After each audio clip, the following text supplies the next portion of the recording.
బాగుపడడానికి ఒక తప్పు కొట్టినా అది హింస కిందికి రాదు. మళ్ళీ ఆ వ్యక్తి బాగుపడడానికి కొట్టితే, కానీ ఆ వ్యక్తి బాగుపడకుండా మన కోపంతోనో మన ఏదో పగతోనో కొడితే అది కూడా హింస కిందికి వస్తుంది. హింసలు చాలా డిఫరెన్స్ ఉంటాయి. అది చాలా టైం తీసుకుంటుంది. అది అంటే దాని టైం బాగుంటుంది చెప్పడానికి. నాకు కొద్దిగా అవగాహన ఉంది, కానీ వ్యక్తపరచడానికి ఓకే. ఇంకా మనము సార్ చెప్పిన కాన్సెప్ట్ని ఏదైతే ఉందని అది కట్ చేయండి. ఓకే, సార్ చెప్పిన ఏదైతే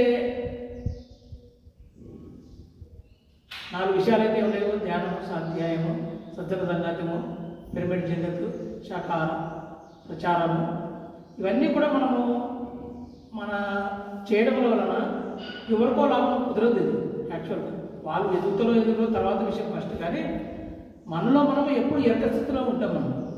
మనం ఏది చెప్తామో మనం అప్పుడు ఎరక స్థితికి వస్తాం. మనము కూడా చేయాలి కదా. ఇప్పుడు మనం చెప్పినామంటే ఆ ఎరక స్థితి మనకు అప్పుడు మనలో మనకు లోన ఇన్నర్ సాటిస్ఫాక్షన్ అయితే కూడా మనం చేయాలి తప్పని మనం కూడా ఇది కరెక్టే కదా, మనం ఎంతవరకు చేస్తున్నాం, మనం ఒక మాట మాట్లాడామన్నా, ఒక వాక్కు ఒక శబ్దం మనం బయటికి ఇచ్చినామంటే ఆ వాక్కులో నీవైతే ఎంత సత్యం ఉంటావో ఆ వాక్కు అవతల వ్యక్తి అంత రిసీవింగ్ ఉంటుంది.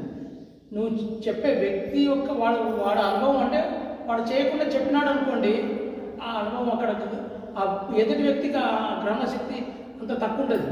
కానీ మనం అనుభవంలో పూర్వకంగా ఉండి ఆ శబ్దాన్ని అక్కడ వాయిస్ చేస్తే ఆ శబ్దానికి ఆ వ్యక్తి ఇన్నర్లో లోనమే తగ్గుతుంది. అది అంటే మనకు కనపడకుండా, అది కనపడే జ్ఞానం కాదు. అది ఇన్నర్ మనకు అది తెలియదు. ఆ శక్తి, ఆ ఎనర్జీ గురించి మనం చెప్పే మాట ఎంత అద్భుతంగా, అంటే మనం చేసే సాధన కూడా ఇంపార్టెన్స్. సాధనతో కానీ అనుభవం కూడా, మన అనుభవం లేకుండా కూడా ఏదైనా చెప్తే ఆ అనుభవం అక్కడ వ్యక్తికి ప్రభావం తక్కువ ఉంటుంది.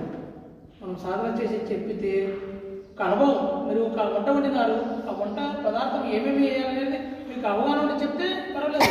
అవగాహన లేకుండా ఆ యూట్యూబ్లోనో లేకపోతే బుక్లో చూసి ఆ బుక్లో నాలెడ్జ్ చెప్పినారు అనుకోండి, బుక్లో చాలా మంది బుక్లు చూస్తారు, బుక్ చదువుతారు, బుక్ నాలెడ్జ్ చెప్తా ఉంటారు చాలా మంది.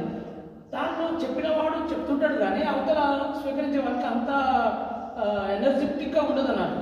అంటే వాళ్ళకి గ్రహించే శక్తి కూడా అంత లేకుండా. మనం అయితే లోతుగా మనం అయితే ఎప్పుడైతే అనుభవంగా మనం వంట వండింటామో, ఆ వంట రుచి చూసింటామో, అప్పుడు మనం ఎంత క్లారిటీగా చెప్పగలుగుతాము, ఈ వంట ఇలా చేస్తే ఖచ్చితంగా ఇంత బాగుంటుంది అని ఎట్లా చెప్పగలుగుతామో, ఆ ప్రతి అనుభవం కూడా అద్భుతంగా ఆ వంటని మనం చెప్పే వ్యక్తిని చెప్పే వాయిస్ని బట్టి కూడా ఆ వ్యక్తి అలా స్వీకరిస్తాడు. యాక్చువల్గా అంటే అంతగానం చెప్తుంది కదా.